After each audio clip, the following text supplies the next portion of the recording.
Hello, everyone. I'd like to welcome you to the meeting of the Parks and Community Service Commission, or we better known as PACS.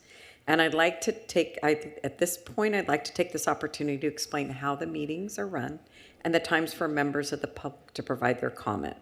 Once we start the meeting and after roll call, there's an opportunity for the public to comment on items we do not have on the agenda. Each member of the public, either in person or via Zoom, would be provided 3 minutes to make comments. This is the public's time to express their concerns, compliments, and ask questions or items under the Commission's purview. At this time, members of the Commission do not ask questions or engage with the speakers. It is the speaker's time for their comments.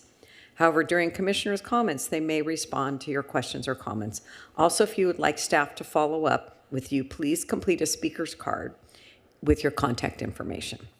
The agenda then moves into an opportunity for the members of PACS to make individual comments and suggestions overall. Old business includes the commissioners' vote on the items that commissioners vote on. From minutes to action items needing to vote, that now falls under, I believe, the part of the meeting. Now we have moved that under consent calendar. And then before each item is brought up for discussion or vote, the chair asks if there are public comments related to that agenda item. New business follows, which can be action items or simply reports. Again, before the item is considered and voted on by the commissioners, the public will have an opportunity to make comments on that particular item. Monthly reports follow these two items. At that time, you may hear commissioners ask questions or make comments on these items. These items are for what we call receive and file, so no action or vote is required. Before the meeting adjourns, there's one final opportunity for commissioners and staff to provide comments.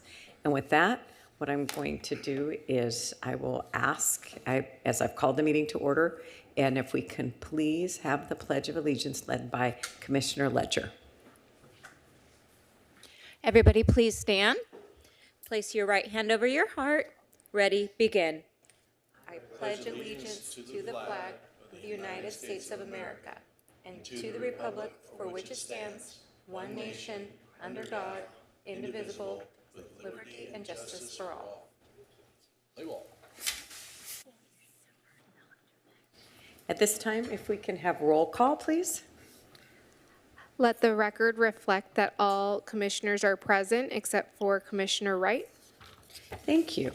At this time, I will call for public comments of matters that are not listed on the agenda. And I see we do have a person coming to the podium, or two.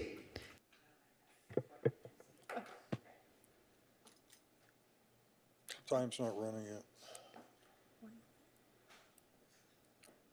Is this supposed to start running? Oh, there it goes. My name is Lynn Redmond. I'm Christian Redmond's father, and this is about the 6th or 7th time I've spoken at City Council, the Parks Commission, or the Steering Committee, mainly about the, at Fairview Park, the weed control, primarily the black mustard situation. And at the last plan rollout meeting we had at the, I guess it was a Steering Committee meeting at the Senior Center, I talked to some of the experts there that were going to be in charge of weed control, and I'm afraid that what they have in mind is not going to work, because they, my background is I was raised on a farm. We used all kinds of herbicides, post-emergent, pre-emergent, 2,4-D, 2,4,5-T, which the mixture of those two is now has been dubbed Agent Orange. But if you look up mustard, black mustard, you find that practically no herbicide known to man will really do much good against it. And the problem is, if you do a broad spectrum herbicide, you're going to kill the native good plants along with the mustard. And the timing, right now the mustard's starting to come up in small patches where we haven't, we're not able to go in and attack the mustard anymore based on an agreement we have with the Parks Director and the Fairview Park Administrator. We've been doing it all by hand, pulling, chopping, pulling up, you know, as the mustard comes up, and it comes up all year, and it doesn't all come up at once. It comes up at different times, especially if there's rain in the fall. It comes up well into, by the June or July, it's in full seed and ready to shed. So by the time these plans are approved and roll out and work begins, we'll already have lost a full year of mustard removal, because I don't think any of the work's going to start until maybe probably June or July next year, depending on how long the approvals take. And the problem, this one picture right here is not mustard. That's a thistle. There's about 4 different thistles in the park. I think that one's the Maltese thistle, but those come in once you pull the mustard up and there's a bare area there where the sages haven't grown, then this stuff and the horehound also comes in. So herbicide's not going to work. I don't know how they're going to do this, but it's going to be a mess if they don't figure it out. Thank you. Thank you. Yeah. We have a gentleman on the right. Hello, my name is Eric Jimenez, and I'm the co-founder and lead organizer for Bright Youth, a community-led organization with a mission of bringing resources that inspire growth and hope for today's youth. We are a small organization led by myself and other community leaders, Lambert Higuera, Brian Garrido, and Charlie Lopez. We have organized multiple events in the past 3 years, our biggest one being our Back to School Fresh event on Shalimar, where we have collectively, with the help of our sponsors, donated over 500 backpacks, 450 haircuts, 500 meals, 500 hygiene products, hundreds of t-shirts, skateboards, and more. We are proud to say that we have collaborated with Commissioner Cristian Garcia Arcos and Councilmember Manuel Chavez alongside the City of Costa Mesa to unite nonprofits, businesses, artists, musicians, and community leaders who are aligned with our mission of providing resources for At Promise and gang-affiliated youth and families. We believe in the healing power of community, and we strive to not only foster more community in more neighborhoods, but collaborate with organizations and individuals who offer powerful resources in gang intervention, reentry programs, mental health, and the arts. If anyone listening is interested or knows someone who may be aligned with our mission, I invite you to please contact me directly, and I would be happy to offer more information on how you can get involved with us. Thank you for your time. Thank you. Is there anybody remote and virtual? I see no hands raised on Zoom. Thank you. At this time, we'll close public comments on matters not listed on the agenda. And at this point, I'll ask the commissioners to see if they have any comments or suggestions. I'll start on my far left, if I can have Commissioner Wall, if you have anything. Okay. Thanks and good evening, everybody. I've got a few things that I want to chat about, especially since I missed last month. Sorry about that, but I was out and about. The first item is kind of a props to the folks that look after the LED lighting at Bark Park.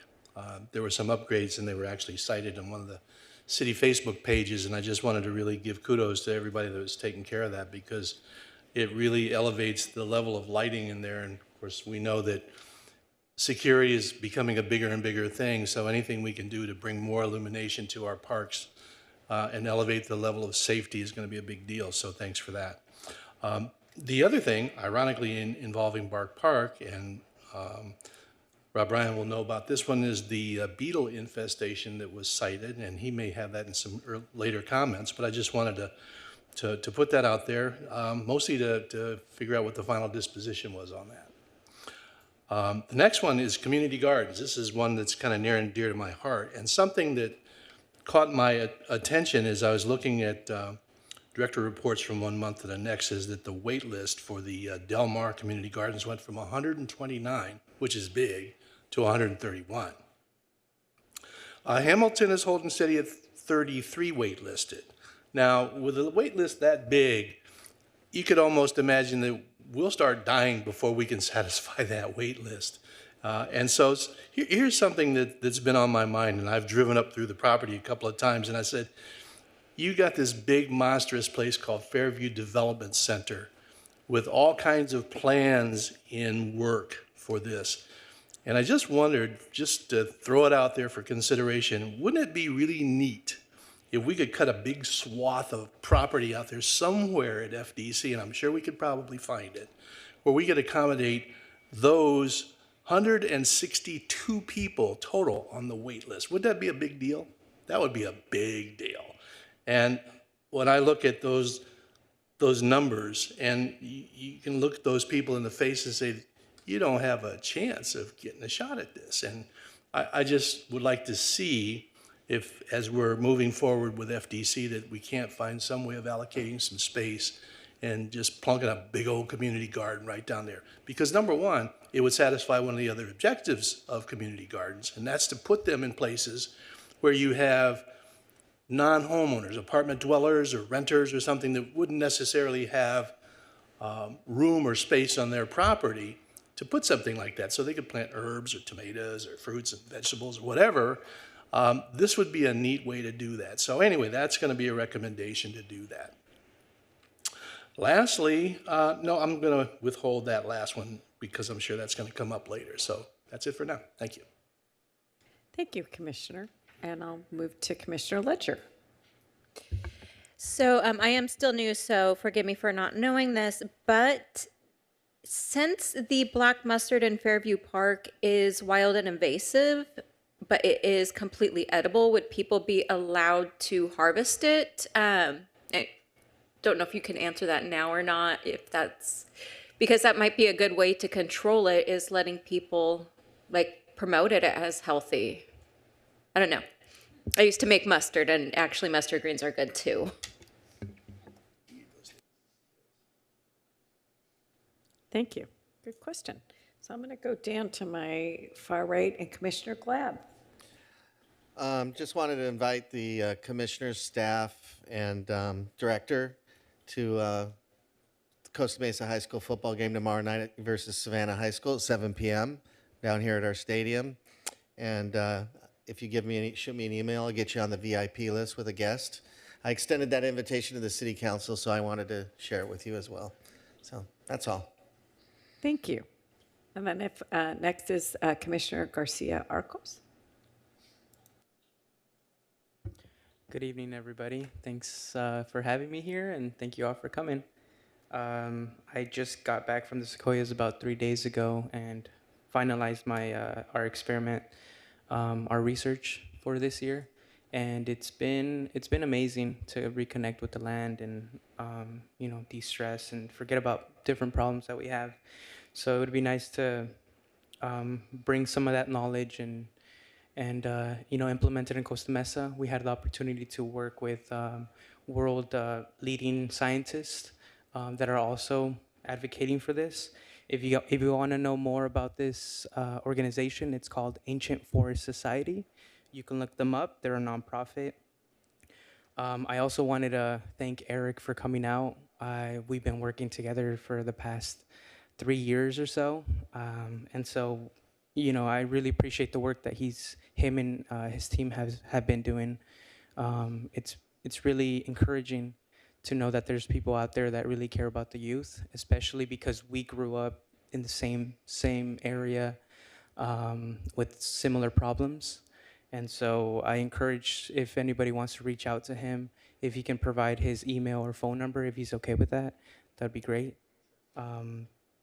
And yeah, my last comment is I have the opportunity to serve with Arboleros. I just became the new co-chair, and I've been talking with Mr. Brian Grunner, right? Sorry, just want to make sure. And we will be hopefully working to bring a class together to advocate for tree safety. We've had a lot of fatalities in our industry. It's unfortunate to know that parents are out there trying to feed their kids and not having the opportunity to come back home. That's it's terrible. I've mentioned this before, and I actually know of 2 parents in Shalimar that never came back home because of a incident, they got electrocuted to death. And so, you know, that kind of echoes. And I know the kids, and, you know, they had to leave school and start working for their, you know, to provide for their family. So it's a little tough. So yeah, I just wanted to end it at that, and thank you. Thank you. And move to Vice Chair Brown. Good evening, everyone. It's been a little bit since I was here as well, so it's nice to be back. I actually wanted to take a few moments to talk about Fairview Park because I attended the most recent, as the liaison for Fairview Park from this commission, I attended the most recent public input session with MIG, and just wanted to say that I attended for about half the time, and I really appreciated Kelly Dalton from the city of Costa Mesa, did a great opening, and MIG started the meeting off by doing an overall presentation, but the setup of the community meeting was that then there were stations in the room so that those in attendance could go from station to station to learn about what the recommendations are for Fairview Park master plan, and then also give their input. I thought it went well. I heard, like, I really appreciated that approach, and I wanted to commend MIG and the city for doing that. I think more opportunities like that for all of public input sessions are great. I am curious, at some sessions, at some of the places, I felt like what people were saying was really well recorded, and that at other spots, maybe less so. I don't know if that's because those comments were already registered in some way. That was just a thing that I noticed. And then this is because this is where I am in life, but as a mother of a teen, I am realizing how few resources there are for teens. So I want to point out that I did get something in my email from Newport Mesa that the city of Costa Mesa is offering some free activities for teens. Sign up. It looks like field trips. So bravo to us. I really appreciate that. And I think there's so much more that we can do. So as I was at that Fairview Park meeting, it was the usual suspects who turn out for a meeting at the senior center at 6 p.m., you know, and there weren't kids there weren't teens. It wouldn't have been appropriate, right? And so I know that that's been a topic of conversation. Teens use Fairview Park, kids use Fairview Park. We were actually there talking about how to use space for kids in Fairview Park, and I do think that it could be very exciting for the city to be more actively involved in getting our youth engaged in this. I mean, really, I'm not advocating that there should be like a teen member on the commission, though part of me wonders, like, what would it look like if you had teens involved in government and were able to participate? Like, what would that mean for them individually? What would that mean for the community? What would it mean for our work? But really, I would just be happy if we could think about the kinds of public engagement that we do. Fairview Park is just the most recent. How do we target those populations who use the spaces but who aren't going to come to the council chamber, who aren't going to go to the city center or go to the senior center? So just something that I'm thinking about. And I'm going to talk about it again and again and again because I have a daughter who's 13, and I'm like, what are the opportunities for her? I did see also, just to put this out there, that ACMA is offering a curatorial experience for teens 16 to 18. And I thought, yeah, that's the kind of really cool thing that I'm happy to see in Costa Mesa, City of the Arts, so older teens can get involved in learning about how to run a museum, what is curatorial work, how to appreciate art, all of that. And so I just thought maybe we could look at some of this and not try to replicate it, but like, what would it make sense for us to do as a city? And then I would just end by saying I agree about gardening and the plots. We have a real need to increase our capacity for gardening plots, and especially as we're talking about affordable housing and what those high density housing looks like, having the space to do some of that gardening and to connect all people, youth included. I very much support that. Thank you. I just have a couple things. First, I need to commend the staff. We had quite a bit of input from the community when we did our, I guess the overview of park planning and realizing what was started 10, 15 years ago wasn't really relevant because things like pickleball wasn't mentioned even, as you all know about my pickleball obsession, and a lot of others' pickleball obsessions. So, but we got a tremendous amount of input from people who are imagining our parks to include other resources that no one thought of earlier. The first one is shade, as we're heating up, and as we just came out of this tremendous heat wave, and I saw nobody at parks before I went out of town because it was just too hot. I mean, and it was just too hot and there was sun. We also talked a lot about adding drinking fountains and even the doggy fountain part at the bottom, because we do have people who bring their dogs. But that led to people saying, dogs off leash is a problem, but it's because we have no spaces where dogs can be corralled other than the one dog park. So things like, do we add small fenced in areas so our neighbors who have dogs who want a space to go can go easily? And then the last part was, it's kind of a third rail, but it's something that everybody really spoke strongly about, is to have restrooms, especially gender neutral restrooms, that we understand our parks, especially since the pandemic, are being used multi-generational. We have a lot of, from the very young ones who need to use a restroom when they need to use it, to their grandparents who really want to help participate. But we also know that's a big commitment structurally, not just building the bathrooms, but monitoring them and cleaning them.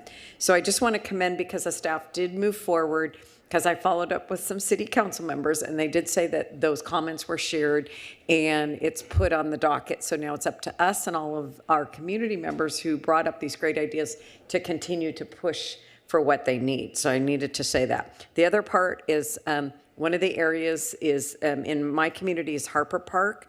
And the staff has been working with Newport Mesa not to put up another fence, but really talk in terms of how does joint use really look. We know that the high school uses it.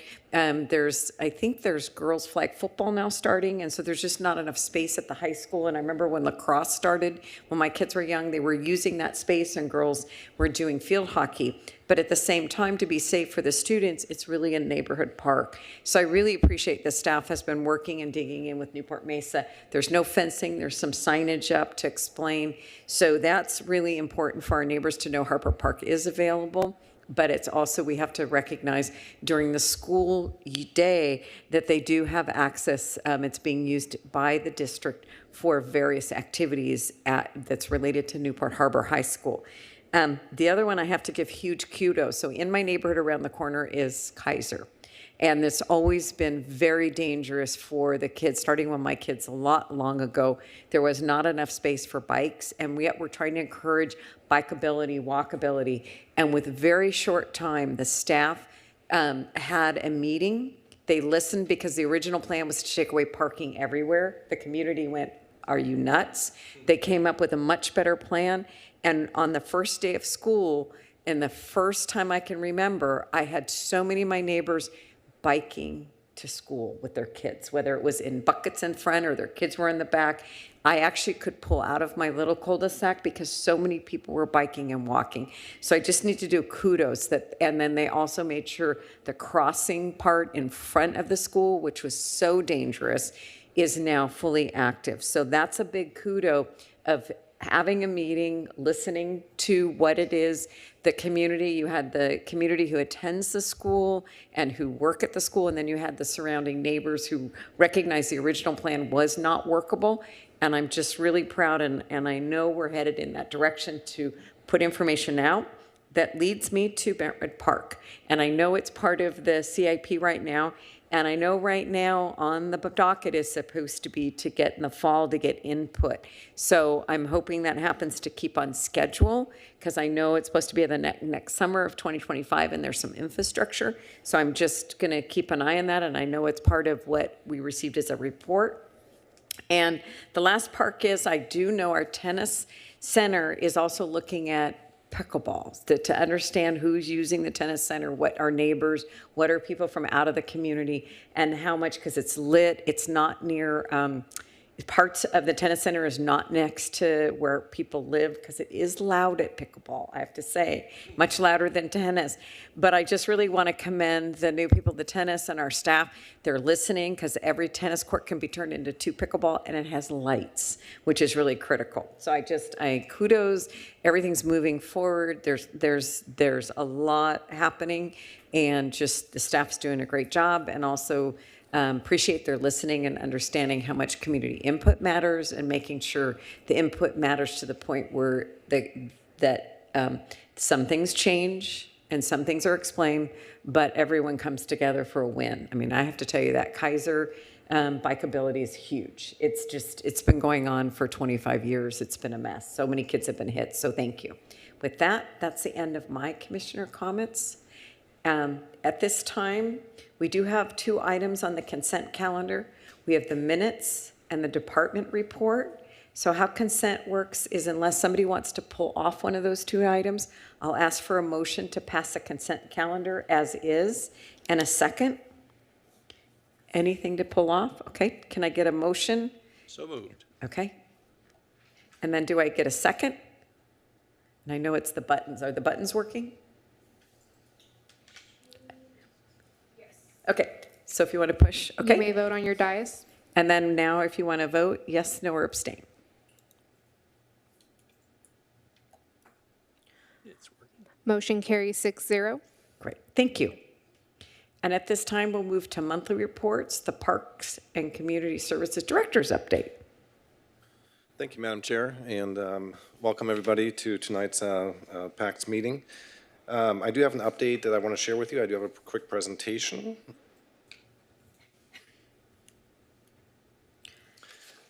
All right, so it's up on the screen now.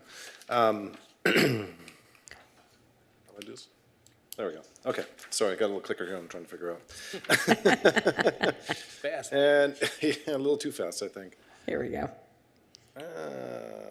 All right, let's start off with pickleball, since that was already part of the discussion tonight. Okay, I'll get this right one day. Come on now. You're there? It's there. There's just a lag at the dais. There's a lag. Yeah.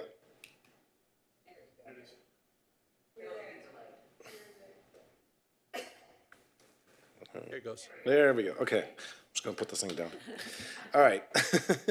So as the chair mentioned, we're looking at pickleball courts, and we did have the opportunity to construct 8 pickleball courts, and they are complete in regards to the surfacing part of it, including the netting. And there's a picture here on the presentation that you can take a look at. There's still some minor work that needs to be done before we can actually open them and utilize the pickleball courts, such as a delineated fence that's being installed right now, and it should be completed probably by tomorrow or early part of next week. And then there's some additional work that just needs to be fine-tuned before we can open up that facility and get some people out there playing some pickleball. So, but it's very exciting. I know it's been a long time in the making. So we are looking to open up at the end of this month. And some of the services that we're looking to provide there is obviously some open play, socials and tournaments, league play and lessons, and these are the things that we're working out right now with the operator over there. So when we do open the facility up, that we have some programming in place that we can offer to the community. The remaining tennis courts will be resurfaced as well, and it looks like it's probably going to be in early to mid-October that is going to be completed, or at least started, and obviously depending on the weather, but it should be a pretty smooth process. And then we will have new lights at the tennis center and pickleball center, as well as the newly resurfaced courts and the addition of 8 new pickleball courts. So very, very exciting. Looking forward to getting people out there and utilizing those courts. A couple other highlights I want to mention. So fall programming has obviously started for us. It's probably started actually about a month ago. But a couple of events I want to highlight is the Scarecrow Festival that's coming up in October. And then, of course, the famous Snoopy House that's going to be in December. A lot of these events we're already prepping and coordinating for right now, and just getting our ducks in order so that we're ready to go and provide a great service and a great event to the community. I do want to mention a couple of free youth programs or activities that we're introducing this fall. It's indoor pickleball and also futsal, and that's going to be over at the recreation center inside the gymnasium. And that is something that's going to be free to the youth over there. And that kind of coincides really well with our upgraded downtown recreation center. with the downtown teens center, where we did some upgrades there as well, such as new flooring, paint, and activity equipment. So I am kind of jumping down to the bottom one here, but I will work myself way, back up. One thing I do want to just kind of highlight real quick is, we had some, obviously it's great to have neighborhood watch programs and relying on residents' input. And we did have, a resident reach out to us from Wacom Park in regards to some activity. So I just want to highlight that we are really working closely with a lot of residents and taking some good input and feedback and following up on their concerns. In this case, there was some organized activity out there that we had to reach out to the organizer and just kind of explain what the process is for having organized activities at our parks. So we'll go to the next slide. Outreach meetings, I continue to kind of get out there and really make a strong effort in communicating and meeting with various organizations such as the Boys and Girls Club, the Costa Mesa Foundation. We had a great meeting this morning with them, just kind of, introducing myself and letting them know who I am and see how we can coordinate and collaborate and continue our efforts in offering great services to the city of Costa Mesa. And then also we did a site visit with the Costa Mesa Historical Society a couple of weeks ago, and that was a really quite the interesting tour. They certainly have a lot of historical, articles and artifacts, and it's just a great learning opportunity in regards to the history of the center or the history of the city. And so that was, very, very informative and interesting, and we look forward to collaborating with them. And then we also had a meeting with the YMCA director yesterday in regards to some swimming programs and lessons that we want to introduce to the community that are affordable and that people can participate in, especially those from the underserved community areas. We really want to try to make an effort and provide some quality swimming lessons and programming to them. Just a couple updates on the CIP projects. Really won't go into great detail on them, but I just want to kind of highlight kind of what we've been working on. So the skate park is just basically finalizing the conceptual plans that we've been working on after the outreach meeting that we had back in May. And we're looking to conduct another meeting, outreach meeting, once we have some conceptual design plans drawn up that we can share with the community. And so basically the next public input meeting is going to be determined, but we are getting closer to that point, and we're looking forward to having that outreach event and getting some more critical feedback so we can really fine tune the skate park. Over at Brentwood Park, we are looking at doing some playground redesign and equipment replacement. I don't have a whole lot of detail on that, but I do just want to bring that up. That is on the radar, and we are working towards that very aggressively and looking to make those improvements over there. Fairview Park Development Center, just want to highlight that it's going to the Planning Commission for discussion, and that's going to be on September 23rd, 2024. So I do encourage the public to participate in that, and I think Mr. Chair Wall had a great recommendation, and providing that input during those meetings is critical. So I do encourage the community and the residents to come out and partake in that discussion as well. All right, so the Fairview Park update, just want to provide a quick little summary in regards to the outreach event that we had last week, and I know Chair Dorn already kind of talked about that. And so basically we had, it was a good event. I was very pleased with it. We had about 40 participants coming out. I was personally hoping for a little bit more, but can't control that. So we'll take the 40. I think the historical overview of the master plan was very well received in regards to where we were when the project started a couple of years ago to where we are now. And, it's always, obviously very important to obtain critical feedback, not just from the community, but also the key stakeholders who are involved in that, and that have an interest in the Fairview Park, in the Fairview Park. So the next steps for that is we're going to basically tabulate the information, analyze it, and put it in a presentable format so that we can share it at the next Fairview Park Steering Committee meeting on Wednesday, October 9th. And that's where we can receive additional input in regards to, concepts or ideas of the master plan and what should be included. So there will be another opportunity to provide that input. So I do encourage the residents and the community to come out to that and participate in that. And then after that, it's basically, we're drafting a final master plan draft, so to speak, that we want to share with the city council and provide a study session with the council as well as the community to provide additional feedback and input. And then the goal is to bring that to the council in January of 2025.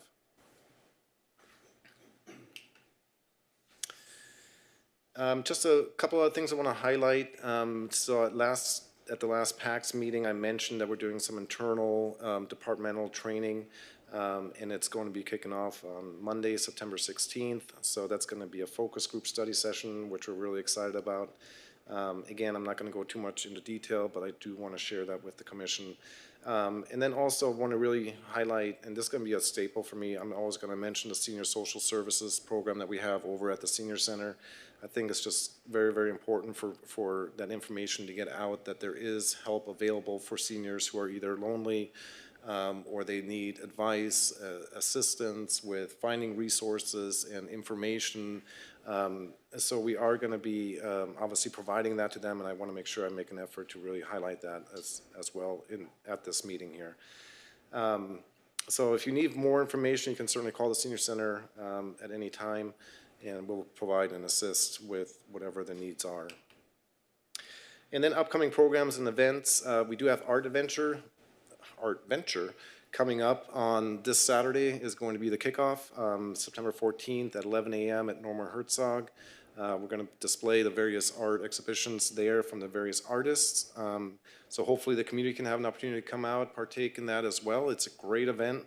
I know last year it was very, very successful, and we got a lot of great comments, feedback from the community. So please come on out, enjoy the event, and certainly enjoy the artwork. And then that will be followed up by the Art Venture Awards ceremony, and that's going to be on Saturday, September 21st at 6 p.m. at the Orange County Museum of Arts. And again, that's where we're going to be announcing the winners, so to speak, of the various artists that have submitted their artwork at that event. And then we have the Senior Center Health Fair coming up on September 27th, which is another great resource program for our community to provide information and medical resources for seniors, whether that's about transportation, whether that's about,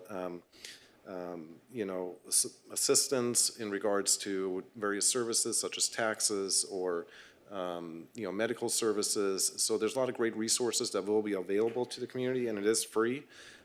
So again, that's Thursday, September 26th at 10 a.m. at the Senior Center, and certainly would love for everybody to come out there and partake in that as well. And then finally, we kind of capped the month off with the Hispanic Heritage Month celebration, and that's going to be on Saturday, September 28th at 10 a.m. Recognize and celebrate the Hispanic culture. So again, it's a free event. Please come on out, participate in that as well, and looking forward to it. And that concludes my presentation. Thank you. Great. At this time, do we have anybody in the audience that has public comments about what's included in the director's report? We have a gentleman coming forward. Yes, hello, Madam Chair, members of the Commission. I'm David Martinez. I'm a member of the Planning Commission. And as the Director mentioned, we will be looking at the Fairview Developmental Center at our study session on the 23rd. I would very much welcome any and all feedback relating to open space at that center. It's very important. Anything about how much open space? Right now we're considering 3 concepts from 8 to 18 acres of open space. What's included in the open space? From what I can tell right now, it's mainly just park area and sports fields. I have not seen any mention of community gardens, but I'll try and bring that up at our meeting.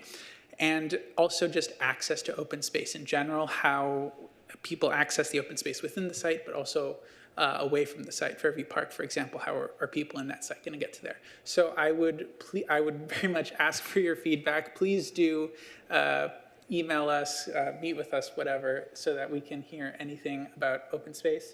I'd also ask Parks Department staff, in the same way that we know how community gardens are waitlisted, have a very long wait listed. I would also like to know what other open space facilities in the city have kind of a similar issue where they are oversubscribed. Is this an issue that is seen with our soccer fields, our basketball courts, whatever? That way we know what other types of sports facilities to prioritize in this new space. So if we could get that information, that would also be very helpful for us too. Thank you. Thank you. Do we have anybody online? There are no hands raised. Okay, and I'll go to the commissioners, and I'll start with my right. Commissioner Glab, do you have questions for the director? Oh, I was just curious, what's the organization that provides the mental health services at the senior center? Well, we actually have a social services, worker there on site. Oh, okay. And they actually have different resources, through the county, and even through, all the way up through the state level, just depending on the nature of what the person is requesting. Okay, thank you. Okay, so if I can go to Commissioner Garcia Arcos. I just wanted to mention, I would appreciate if you would come out to Shalimar Park and, do a little introduction there. Just because, hearing what you're doing, it's amazing, and we would appreciate if you can come out. So, yeah, cool. Sure, Thanks. I can definitely do that. Thank you. And Vice Chair Brown? I just want to say, I actually remember joining this commission and we talked about pickleball, like my third or fourth meeting. So it was like a little over 3 years ago. And I know government moves really slowly. Like 3 years feels like it took 3 years, but actually it feels really fast to me. So yay to us for getting quite a few pickleball courts. I just want to acknowledge that's actually, the pickleball capacity has increased at a really staggering rate in terms of the time. So yay. And then I have questions about the teen center. So when does it open? Is it open yet in terms of the renovations, or when can we tour it? It is currently open. Okay. So we are encouraging teens to come down there after school. Basically, so all the improvements are complete. We did, obviously do some painting, flooring, new TVs. We added a couple of pinball machines in there as well. So really trying to make it an entertainment-friendly type of environment and really encourage socialization amongst the teens. Yeah. Cool.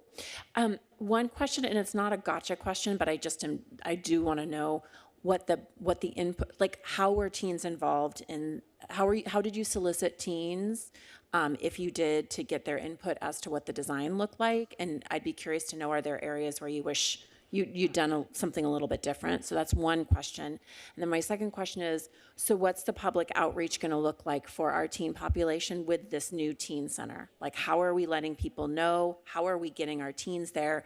Because my sense of it is that there are teens, maybe, I don't know, you can tell me this, but I wonder if it's the same group of teens who typically go, like, for the most part, and I'm wondering how we can get outside of that. How can we get others in the city who might choose, they'd rather be driven to the Spectrum, but maybe they could go to the teen center instead. How are we going to reach them?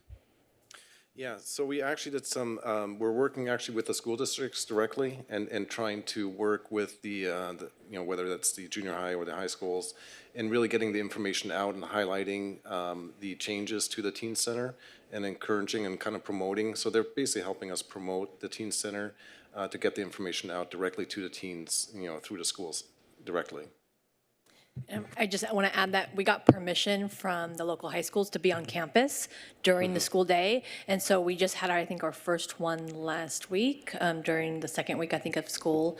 So we're going to be probably on campus a lot more during the school day, whether that's at lunch or their breaks, really getting in, especially for the high schools. A lot of our teen center is made up of junior high middle school students, and so that's our day-to-day kind of our teen center after school. It's kind of like an after-school program, but with these excursions that you're getting flyers about, we're kind of there's a range of teens, right? Not all of the teens want to do the same thing at every age.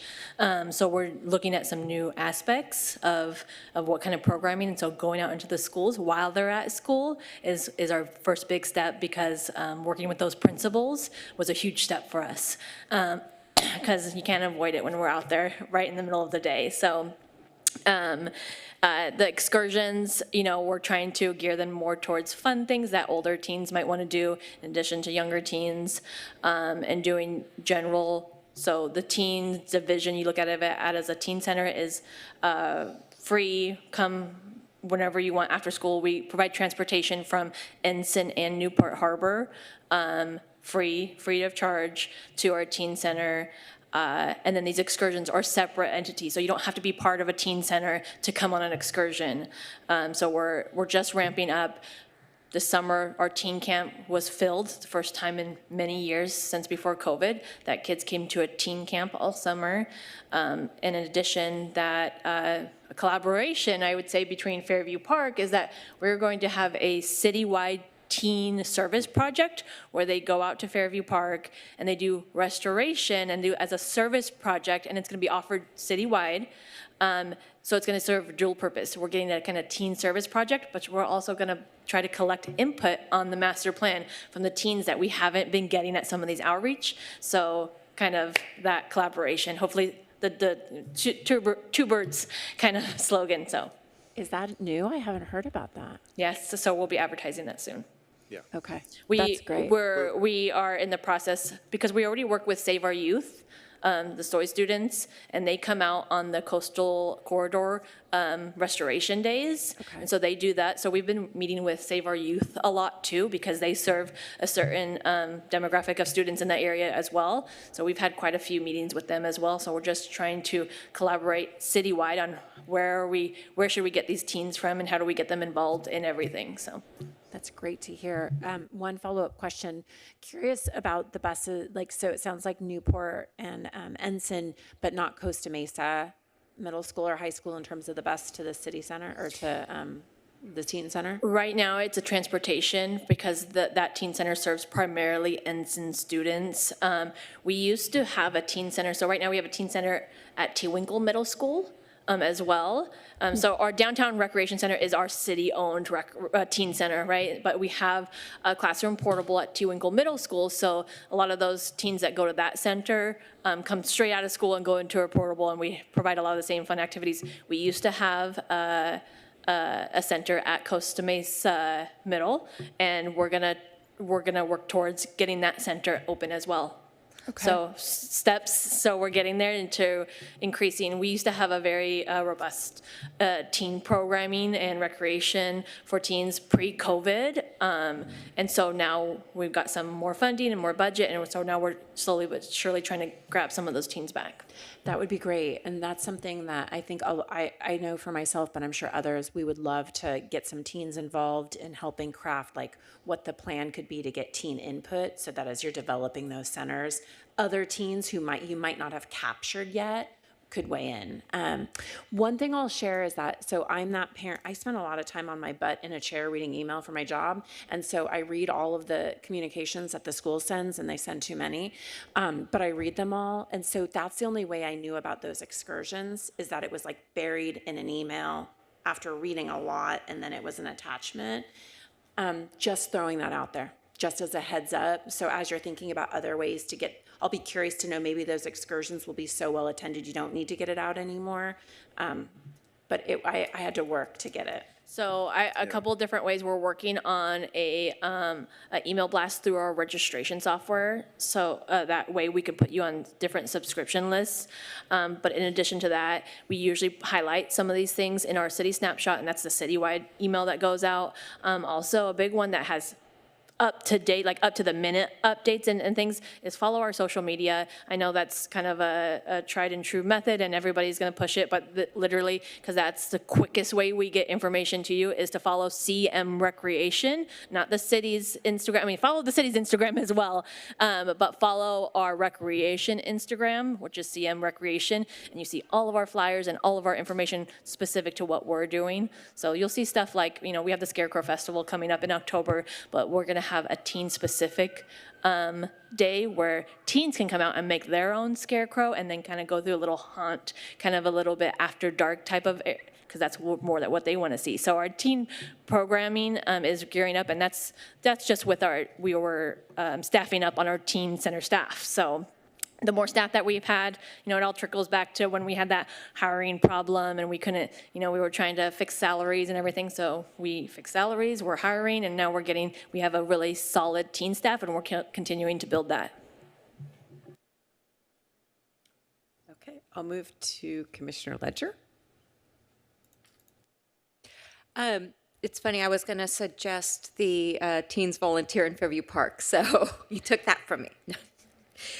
So no, I did want to say on the Art Venture Awards ceremony, I did want to mention you do have to pre-register online for your ticket.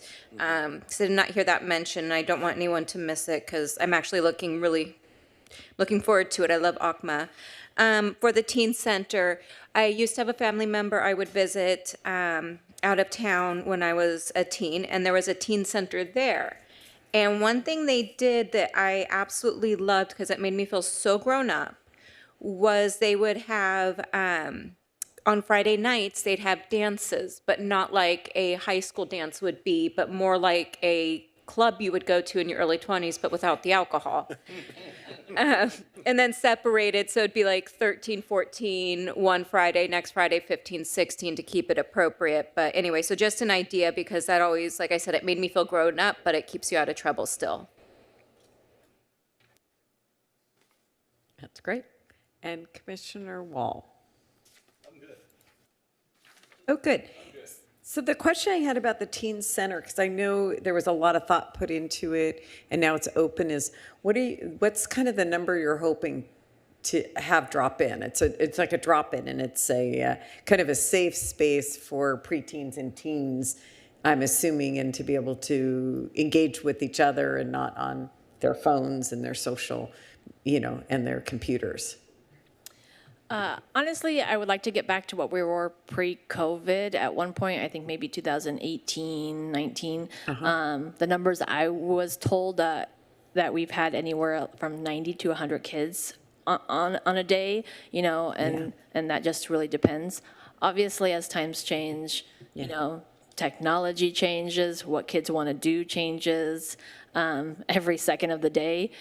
So that's why we invested in some money, not just into flooring and paint, because yes, we like it and we want to bring it to modern, but we also added the amenities that Director Gruner talked about was like we put pinball machines in, brand new, really nice, and we had some of the teens say, what are those? And I said, well, who doesn't know what a pinball machine is? So, but we added these virtual reality gaming headsets that I've never put on before, but the kids seem to love them. So some new TVs, so just technology that they want to do. So in collaborating with SOI, we're trying to figure out that we don't duplicate services, but also just get all the gaps of services of every area, And Director Gruner and I talk about how, one center, two centers don't have to compete against each other. The more centers you have and the more choices you have for kids to do, the better.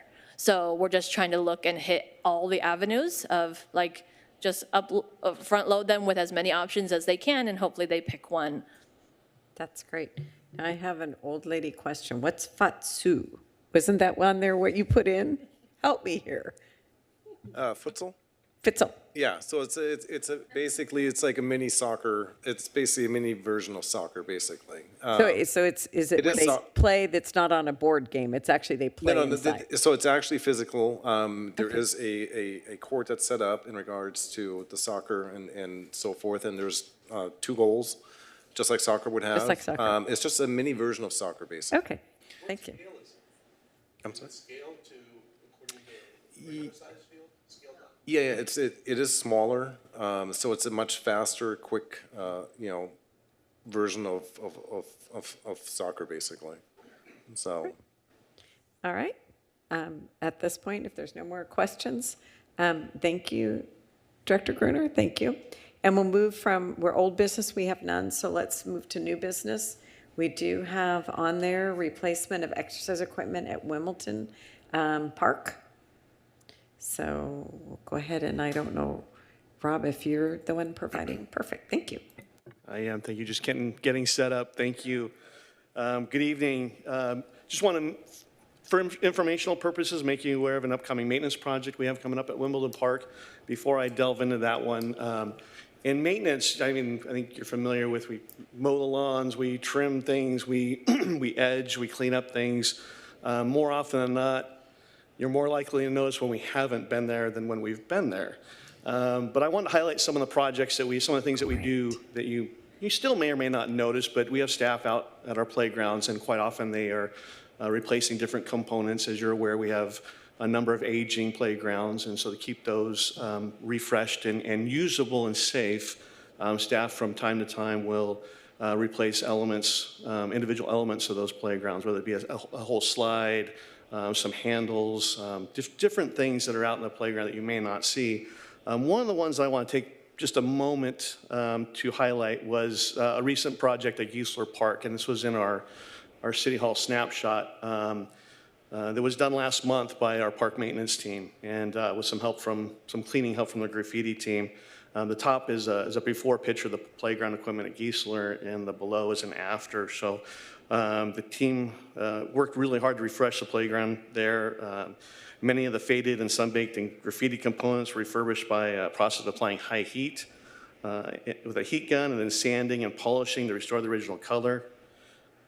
Damaged and missing slide pieces, hand loops, panels, and other components were replaced, and many of those were actually pieces that were salvaged from playgrounds that were removed and replaced with new equipment. So prior to the beginning of every project, when we let the contractor come on and do the demo work, our city staff goes in and picks out pieces that are still newer, and then they know that will work at other playgrounds that we have in the inventory of the city. So many of the new pieces, actually I think all the new pieces that you see in that after photo below were salvaged from other playgrounds that were replaced. We used all new hardware to replace those components. So we do order the new hardware, the nuts and bolts and things of that nature. And finally, new safety and warning labels were installed on the equipment, just to refresh those. So obviously regular inspections of all the playgrounds in the city, that ensures that the necessary repairs and replacements are carried out promptly, and we're always prioritizing safety concerns. But I think you can see the vast difference just in that little work. I don't know if you go to Geisler Park and are at that playground, you may or may not notice from day to day, but I think if you see them side by side, you can see a pretty marked improvement in the aesthetics and the safety there. So I just want to highlight that, and I'll move on to the item at hand, which is the replacement of the exercise equipment at Wimbledon Park. So a little background about Wimbledon Park. It's 3.4 acres. It's located on Wimbledon Way. It's a nice little neighborhood. 2 playground areas. They're connected by kind of a little tunnel. There's a half basketball court there. There's some walking paths. And along those walking paths, there's 4 stations with exercise equipment. They're noted in this map to the left here. Down at the bottom right, you can see number 1. It kind of goes counterclockwise, 2, 3, and 4. And there's some nice natural shading from the mature trees that are there with these equipment. So included in the adopted 24-25 budget as a capital improvement was a removal and replacement of the exercise equipment at these 4 stations.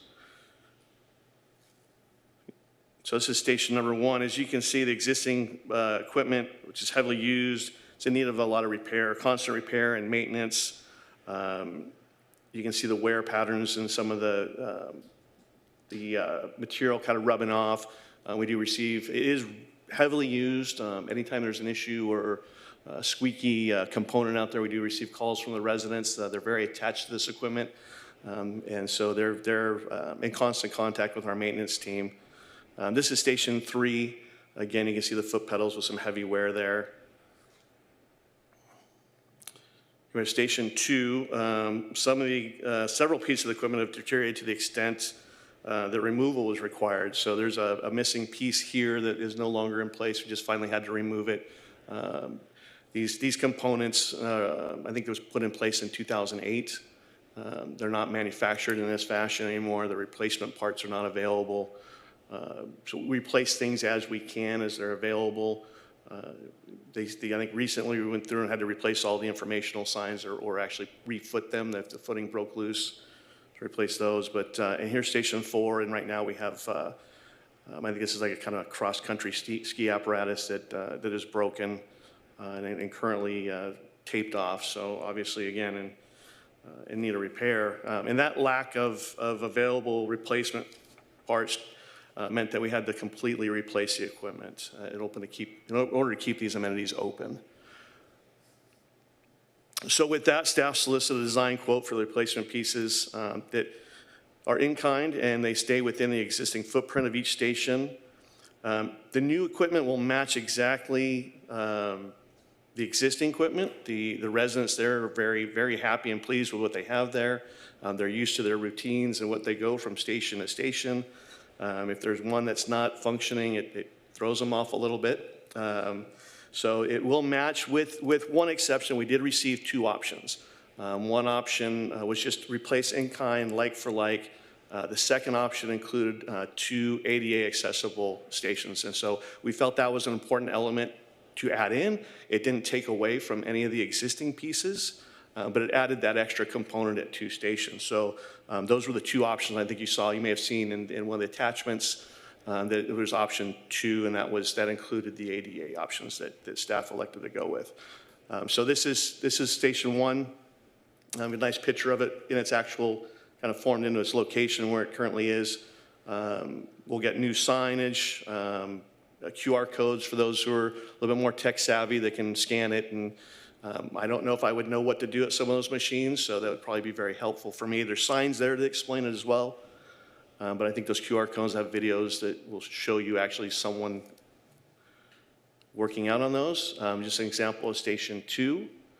This is one of the first ADA accessible stations. You can see in both photos that element.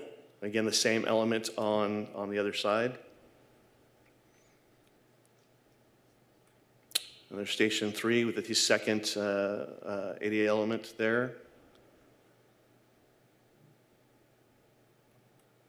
And there's Station 4, and obviously there's our cross-country ski mechanism that is no longer taped up with yellow tape, but back in place.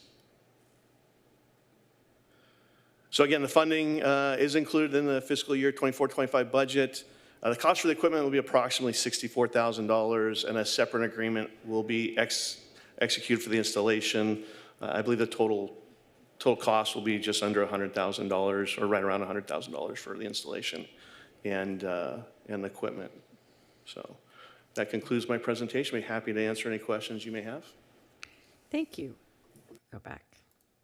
At this time, I'll ask for any public comments on the presentation on the new business, which is a replacement. Do we have anybody here?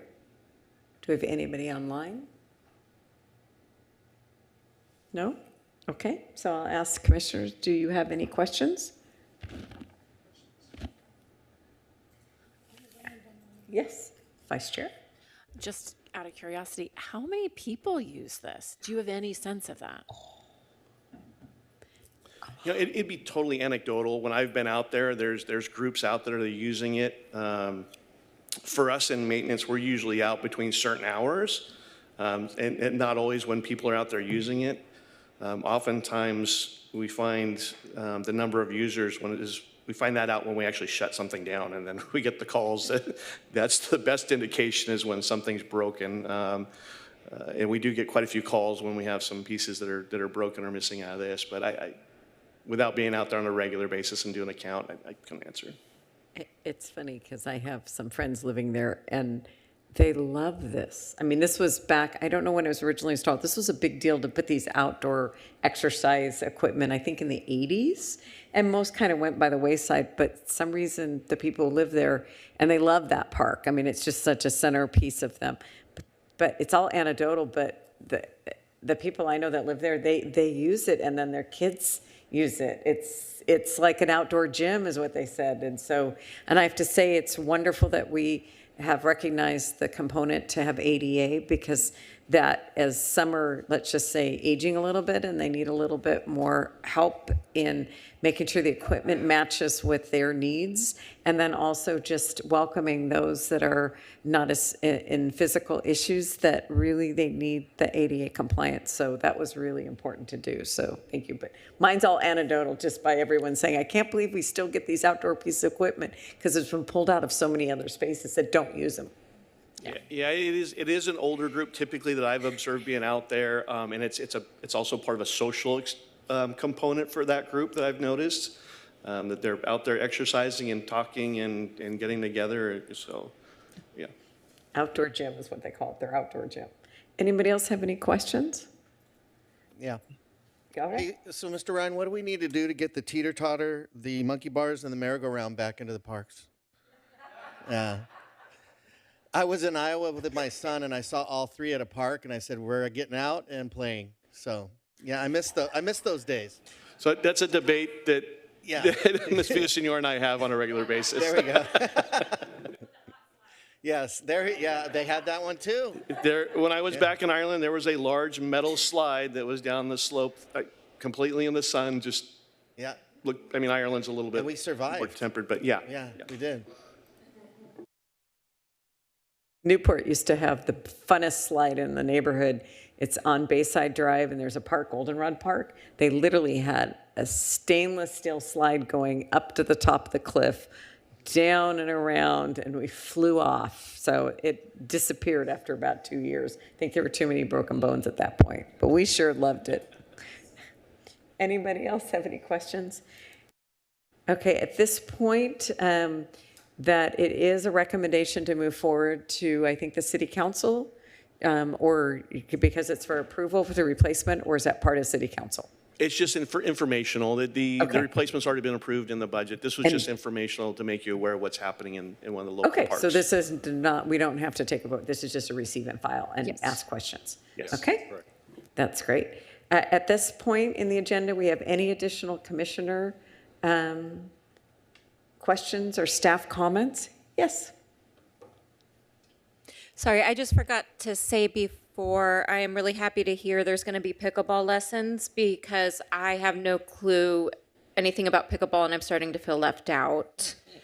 So, and I also, I love that exercise equipment lasted for 16 years. That's not a high price for replacing it with that longevity. Anybody else have any questions? Yes, Garcia Arcos. I wasn't sure if I saw any shade. Is there like a plan to maybe put some trees that could eventually cover? I wasn't paying attention to the surroundings, but maybe it was there, just out of curiosity. Yeah, there's actually quite a few mature trees that provide a lot of shade. Some of the photos, we had a hard time getting some really nice photos because of the shade that was there at the time, but there's a lot of just natural shade there. And I tell you, one of the fun things of pickleball is it's a very welcoming culture. If you don't know what you're doing, you put your pickleball up and people will explain, don't go in the kitchen, no, but if you go in the kitchen, it's okay, back off. I mean, the reason it's just caught on like wildfire is as opposed to a tennis player, and it's one of those, you show up at the tennis court if you're wanting to hit balls, if you're not at the same level, it's not as welcoming. Pickleball, the first time I played, we showed up a very advanced couple, and they were so kind. Oh, no. So I think that's one of the reasons. It's show up, put your paddle in, and away you go. Okay. At this time, without any more staff, do we have any staff comments? Am I cutting anybody off early again? I've done that before. At this point, then, can I have a motion for adjournment? I have a motion. Do I have a second? We have a second. Adjournment doesn't require a vote. We are adjourned. Thank you all, and have a great month. Boom.